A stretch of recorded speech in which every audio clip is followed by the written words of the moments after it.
Today we're going back to basics and making raspberry jam with just 3 ingredients. It's super easy to make and jam really doesn't have to be complicated. So let's get baking. I have some raspberries here. It's a mix of fresh raspberries and frozen raspberries, and we're going to pop them all into this pan. I was about to say hopefully in one go, and I've dropped them.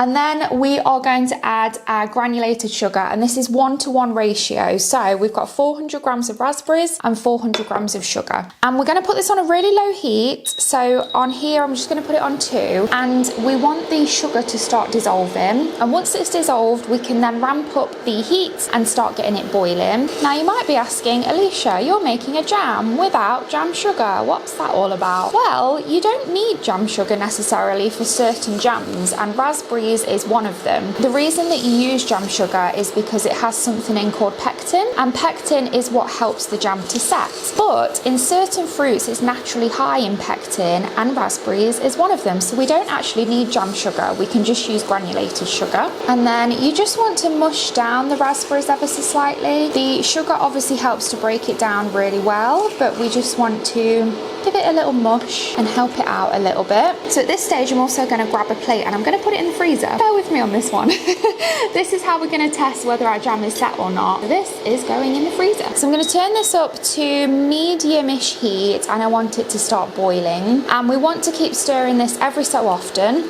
And then at this stage I'm going to add a little bit of lemon juice in. This is going to help it set. Of course I get pips in it. Oh my gosh, honestly. Luckily it's not that hot yet. It's going to help it set, but it's also going to lift the flavour as well and add a bit of a zesty, refreshing flavour that complements the raspberries really well. So I'm going to keep an eye on it for the next 5 minutes, and then we will do our frozen plate jam test. That is a mouthful. My jam has been bubbling away for around 8-9 minutes, and I can see that it's starting to coat the back of my spatula. If I also test the temperature of it, it should be 105 degrees. That's Celsius, not Fahrenheit. So it's about 103, but obviously it started to cool down, so I'm happy with that. And I saw that it was 105 as it was boiling. I've also tried the plate test. So as you can see, it's not really sliding anywhere. And as I press my finger on it, I don't think you'll see this on camera, but if you press your finger on it, it kind of creates like a little film on top, and it starts to wrinkle on the top as well. So that is how I know that this is ready. Can you see the wrinkling that's happening on the jam? We have a bowl and a sieve here, so I'm going to pour all of this jam into it.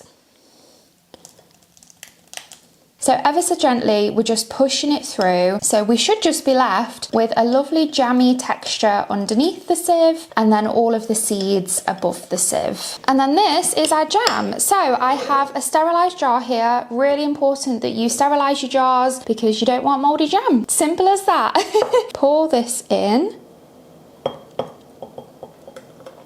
And then we're going to let this set. It's going to need a good few hours to cool down and set properly. So I will see you in a few hours time. It's the next day and the jam has set perfectly overnight. Ta-da! Perfectly set. Exactly the type of texture that we want for jam. We've gone for seedless with this. If you wanted to keep the seeds in, obviously you can, but I prefer seedless. So I'm going to pop it on a slice of toast so you can see what the texture looks like. And then we can try it. Let's give it a taste test.